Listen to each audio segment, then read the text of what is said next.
Hello, Pewter people. Scott Reynolds here with another Pewter Pulse. If you followed Pewter Report's Bucs training camp coverage, you know about some of the breakout performers in August.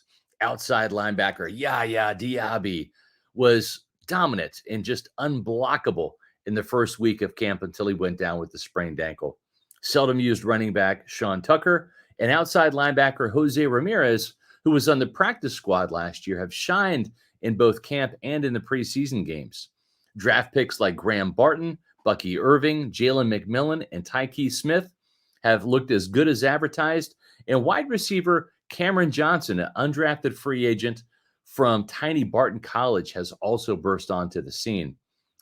Those were some of the names that Pewter Report and others regularly talked about during the past month, but there have also been some others. I've got three low-key sleeper names for you that really shined in camp and deserve to be talked about too. We'll get to those names in a minute, but first, your reminder to hit the like button, give us a thumbs up, and leave a comment. The YouTube algorithm loves when you do that. It gets us in front of more awesome Bucs fans just like you. So please help us out. Now let's get to these low-key Buccaneers who have leveled up in training camp. The first sleeper is the newly mustached Luke Goedeke, the right tackle.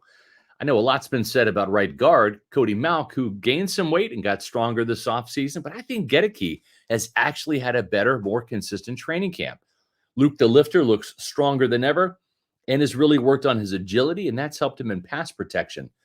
He's even better in the run game this year, and if he shows a little bit more focus on game days, he can eliminate those false starts he had last season. Goedeke led the Bucs in penalties in 2023. And was flagged 8 times for holding and 5 times for false starts. So he's got to clean that up. Better technique will help. The 6'5", 320-pounder still gives up the inside spin and the inside bull rush a little bit too much, but he's working on it, and he's going to be even better in year 2 at right tackle. Sticking with the offense, tight end Cade Otton is at a tremendous camp, picking up where he left off from last year, catching 8 passes for 89 yards in the playoff win against the Eagles, and then catching 5 more for 65 yards and scoring a touchdown against the Lions the next week. Otton's 13 receptions led all Bucs receivers in the postseason. He's also improved as a blocker in camp this summer, thanks to new tight ends coach Justin Peel.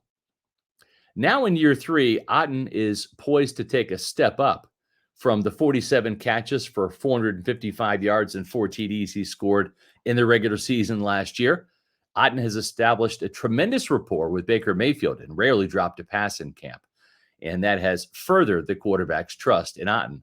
Plus, he has some clutch DNA, catching a game-winning touchdown from Mayfield in Atlanta and what should have been a game winner at Houston.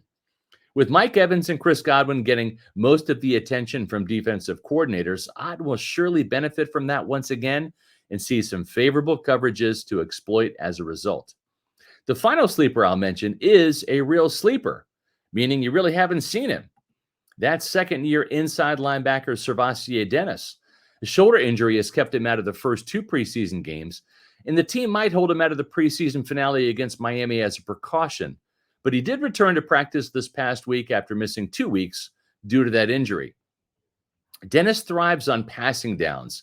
The amount of pick sixes he's had in practice since joining the team last year is legendary, and he recorded a pair of interceptions, including a pick 6, at the University of Pittsburgh. Plus, he also had 15 sacks for the Panthers, with 7 coming as a senior. Bucs head coach and defensive play caller Todd Bowles has already said he has some special packages in store this year for the heady inside linebacker with the high football IQ, so that's quite noteworthy. Bowles has already seen enough in camp and the OTAs to recognize Dennis's skill set.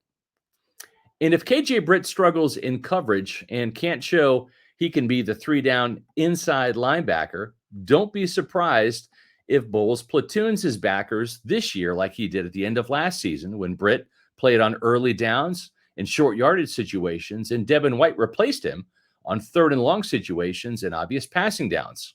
This year, it could be Dennis who is platooning with Britt because he's a great blitzer, better in coverage, and even more assignment sound than White was. A few other under-the-radar Bucs that have had really good camps and deserve mentioning are inside linebacker J.J. Russell, defensive tackle C.J. Brewer, and cornerback Keenan Isaac, all three of whom were on the practice squad last year. We'll see if any of those three end up making Tampa Bay's 53-man roster next week when cutdowns happen on August 27th. But Luke Goedeke, Cade, Otton, and SirVocea Dennis deserve some recognition for their work in training camp, even if we didn't mention their names enough the past month. You'll be hearing more about them for sure when the Bucs season starts in just a few weeks, and their play will do the talking. We want you to talk to your friends about Pewter Report TV. That's our YouTube channel. Tell everybody you know about it, and please subscribe. When you do that, it gets us our numbers. Gosh, we're over 15,100 subscribers as of right now, thanks to you awesome Pewter people.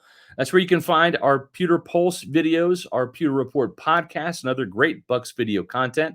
And make sure that you follow us on X, Facebook, and Instagram at Pewter Report. And for all the Bucs game coverage all season long, read our stories at pewterreport.com. And I'll be back soon with a new Pewter Pulse.